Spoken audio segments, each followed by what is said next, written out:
بسم اللہ الرحمن الرحیم۔ السلام علیکم ورحمۃ اللہ وبرکاتہ۔ حضرت ابو ہریرہ رضی اللہ عنہ سے روایت ہے کہ حضرت صلی اللہ علیہ وسلم نے فرمایا، روزہ دوزخ کی ڈھال ہے، روزے میں فحش باتیں نہ کرو نہ جہالت کی باتیں۔ اگر کوئی اس سے لڑے یا گالی دے تو دوبارہ کہہ دیں میں روزے دار ہوں، قسم اس کی جس کے ہاتھ میں میری جان ہے۔ روزے دار کی منہ کی بو اللہ کے نزدیک مشک کی خوشبو سے بہتر ہے۔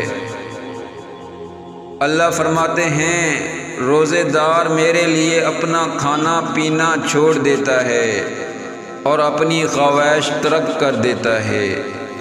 روزہ خاص میرے لیے ہے اور میں خود ہی اس کا بدلہ دوں گا، اور ایک نیکی کے بدلے 10 نیکیوں کا ثواب ملے گا۔ حضرت سہیل بن سعد ساعدی رضی اللہ عنہ سے روایت ہے کہ حضرت صلی اللہ علیہ وآلہ وسلم نے فرمایا، جنت میں ایک دروازہ ہے جس کو ریان کہتے ہیں، روزے دار لوگ بیشت میں اس دروازے سے جائیں گے، روزے داروں کے سوا کوئی اس میں سے نہیں جا پائے گا۔ پکارا جائے گا، روزے دار کہاں ہیں؟ وہ اٹھ کھڑے ہوں گے، ان کے سوا اس میں سے کوئی نہ جا پائے گا۔ جب وہ جا چکیں گے تو یہ دروازہ بند ہو جائے گا، کوئی اس میں نہ جا سکے گا۔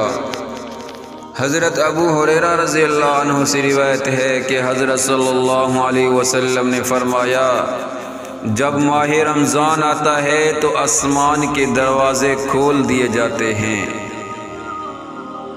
اور دوزخ کے دروازے بند کر دیے جاتے ہیں اور شیطان کو زنجیروں میں کس دیے جاتے ہیں۔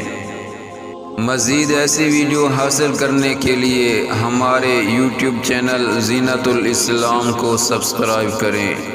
جزاکم اللہ خیرا۔